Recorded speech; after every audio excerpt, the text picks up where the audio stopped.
pieux et craignait Dieu. Avec toute sa maison. Avec toute sa maison. Il faisait beaucoup d'aumônes aux pauvres. Corneille faisait beaucoup d'aumônes aux pauvres. Et priait Dieu continuellement. Il priait Dieu continuellement. Vers la 9e heure du jour. Verset 3.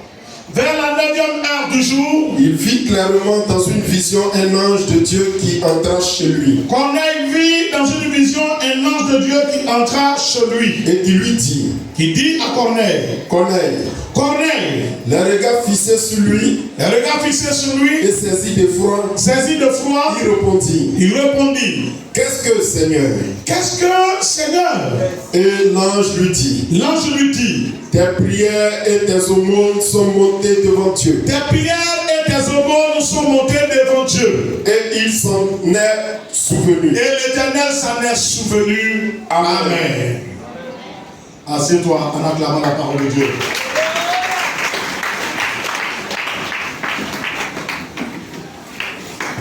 Tes prières et tes aumônes sont montées devant Dieu.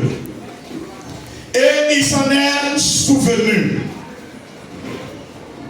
Le court message que je veux te donner ce matin, avant de te laisser te prononcer, a pour thème que ton offrande parle à Dieu en ta faveur. Amen.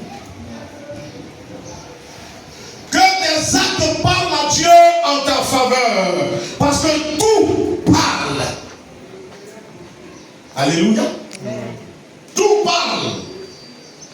Pendant que je réfléchissais à ce texte, j'étais à une cérémonie hier où un homme de Dieu intervenait. Il est arrivé sur le texte d'Abraham et son fils Isaac. Il a dit quelque chose qui est très intéressant, qui m'amène aussi à te redire ce matin. Il dit il y a des gens, au lieu de leur offrande parle à Dieu en leur faveur, leur offrande les parle. Alléluia. Au lieu de l'acte qu'ils posent parle en leur faveur à quelqu'un ou à Dieu, ça c'est moi qui le dis maintenant, les actes qu'ils posent se retournent contre eux-mêmes pour leur parler du convaincre du contraire. Abraham devait aller offrir un sacrifice à Dieu. Il réunit le bois, il scelle l'âne et il dit à son fils, allons adorer l'Éternel. Le fils se retourne vers le père. Il dit à son papa, il y a le bois, il y a tout ce qu'il faut. Mais le sacrifice que toi tu vas aller donner à Dieu, le savez où? Heureusement qu'Abraham avait une profonde considération de Dieu, une foi véritable et une vision très avancée. Abraham savait ce que Dieu lui avait dit. Et Abraham était déterminé à le faire. Abraham n'a pas écouté la voix de son offrande. Il a dit l'Éternel se pourvoira. Une façon de dire à son intérieur, même si Isaac n'est plus là, l'Éternel est vivant pour pourvoir d'autres Isaac, beaucoup d'autres Isaac. Alléluia. Abraham crut et il est parti. L'Éternel a suscité un bélier. Mais je veux te dire que ça n'a pas été avec de tout gaieté, avec gaieté de cœur. Parce que quand ton enfant te pose cette question, pendant que c'est l'enfant-là à qui Dieu dit, il veut un désir, Dieu dit de jeunesse, preuve d'amour. Dieu dit il le veut. Vous partez pour le faire. Et l'enfant te dit, le sacrifice c'est où? Il faut être d'une autre mentalité pour continuer ce voyage. Beaucoup de personnes vont dire, il me fait pitié. Et c'est comme ça, à un moment, on va poser des actes. Et puis on se retraite, on dit, est-ce que je ne peux pas faire un peu? Mais si je le fais, tout finit ici. Parce que quand Abraham donnait Isaac, quand il va donner Isaac, il va laisser qui? Personne.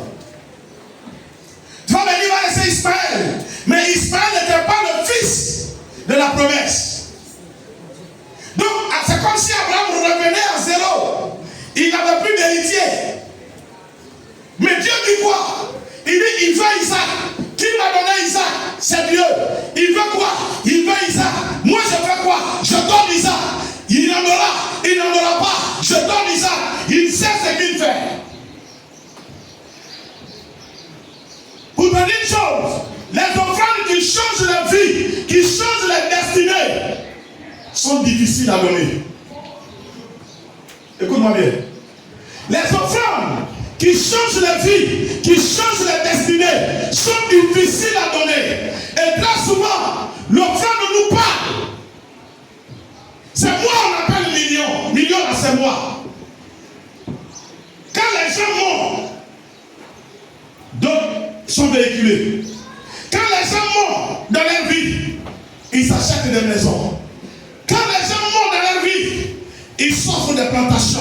Quand les gens montent dans leur vie, leur existence change. Toi, tu vas me soulever pour aller donner. Et puis là, tu es là. Tu dis, c'est vrai, est-ce que c'est Dieu même qui m'a parlé? Mais est-ce que Dieu peut me demander mon tout? Et ça, c'est quoi bien? Est-ce que Dieu peut me demander mon tout? Dieu, il sait que s'il me demande le tout, on va manger quoi demain? Alléluia. Est-ce que Dieu a pris la décision que je reste à la fin maintenant? Donc Dieu a décidé quoi? Qu'on me chasse de la maison. Parce que ce qui est là, c'est l'argent du loyer. Amen. Donc Dieu a décidé que le propriétaire de la maison vienne m'insulter, m'humilier. Alléluia. Et puis on ressort. Et on ressort. Pourquoi?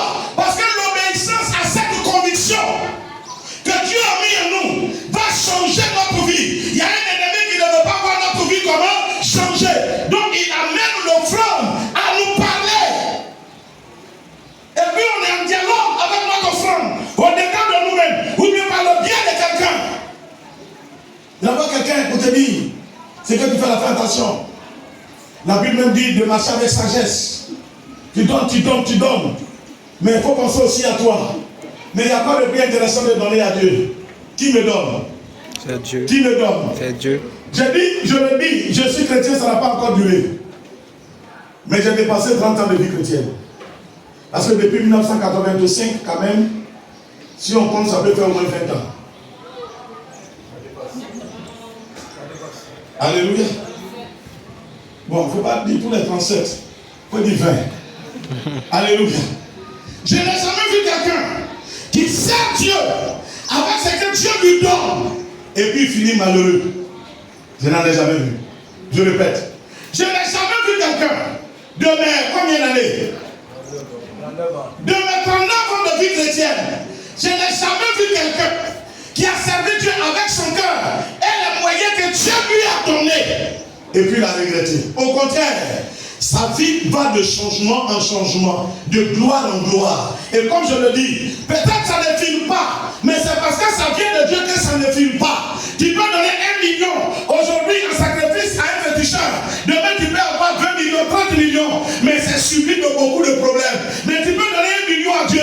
Demain tu vas avoir 100 000, après demain tu vas avoir 500 000, ou bien dans un an tu vas avoir 1 million, 2 millions, mais tu suis là d'une bonne santé. Tes 100 000 ou tes 1 million vont te suffire. Tu vas commencer à faire des réalisations, tu vas commencer à être épanoui, parce que la bénédiction de l'Éternel est celle qui n'a suivi aucun chagrin. Est-ce que je me fais entendre ce matin? Alléluia. Et ça m'amène, avant de revenir à mon test, à poser une question. Qui était là depuis qu'on a commencé la fondation de ce temple? Lève bien la main. Levez-vous, vous qui étiez là. Quand on a commencé. Alléluia. Quand depuis on a commencé, quels sont ceux qui ont vu leur vie changer? Ce n'est pas l'émission de devenir millionnaire. Qui est-ce que sa vie est restée telle? Qui a vu sa vie commencer à changer? C'est ça la grâce que Dieu donne. C'est ça la bénédiction que Dieu donne. Asseyez-vous. C'est ça la grâce et la faveur que Dieu fait. Alléluia. Le crédit de quelqu'un ne reste jamais sur Dieu. On n'a jamais dit que Dieu m'a trahi.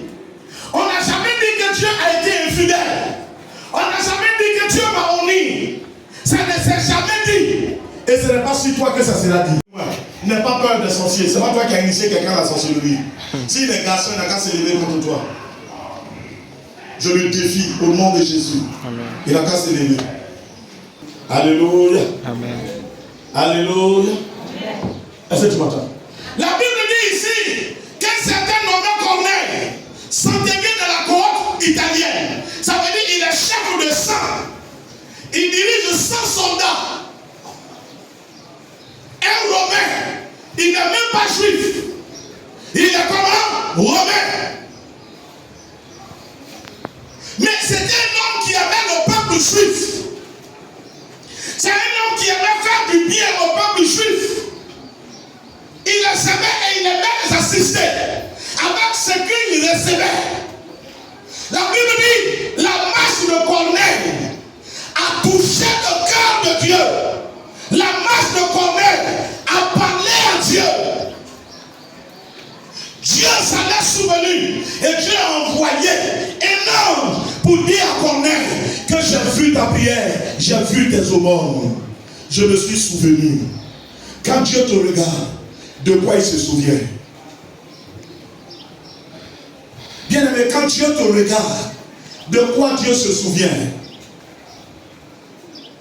De quoi Dieu se souvient quand il te regarde? Quels sont les actes que tu poses dans sa maison pour son œuvre, dont Dieu doit regarder et s'en souvenir et décider de changer ta vie, décider d'impacter ta vie? Quels sont ces actes?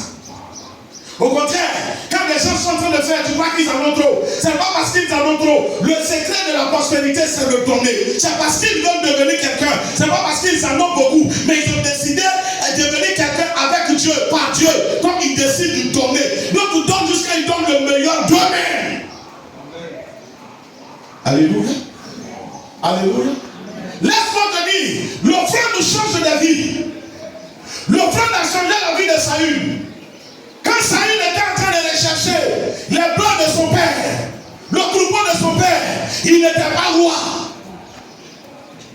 Saül n'était pas roi. Il ne savait pas qu'il allait devenir roi. Saül ne savait pas. Mais la Bible dit, ils ont cherché le troupeau et ils étaient désespérés parce qu'ils ne trouvaient pas la brebis. Alléluia. Saül découragé, son serviteur dit, il y a ici un homme de Dieu. Ce qu'il dit ne manque pas d'arriver. Allons le voir. Saül qui connaît la loi de Dieu dit, on va le voir. Mais tu dis bien, c'est un homme de Dieu. On ne va pas voir un homme de Dieu les mains vides. Je n'ai rien sur moi. Son serviteur dit, oh, patron, il ne faut pas avoir peur. J'ai une offrande ici. Si on arrive là-bas, on va donner à l'homme de Dieu. Et il va nous dire où se trouvent les brebis. L'offrande. L'offrande parle en faveur des gens. Saül arrive, Saül donne une offrande à l'homme de Dieu. L'homme de Dieu regarde Saül. Il dit, tu cherches la brebis de ton père, tu vas les retrouver. Mais à l'instant là, Dieu vient de me révéler que tu seras roi sur Israël. Alléluia. Fils de berger, à la recherche des brebis perdues de mon père. On me déclare que moi, fils de berger, cherchant les brebis de mon père, je deviens roi. Mais qu'est-ce qu'il a fait? L'offrande qui a été faite a convaincu l'homme de Dieu, a montré que Saül avait pas cœur, que Saül était disposé, Saül craignait Dieu, que Saül ne s'en foutait pas de Dieu. Il a déclaré la royauté et la royauté est venue dans la vie de Saül. Qu'est-ce que tes actes disent à Dieu te concernant?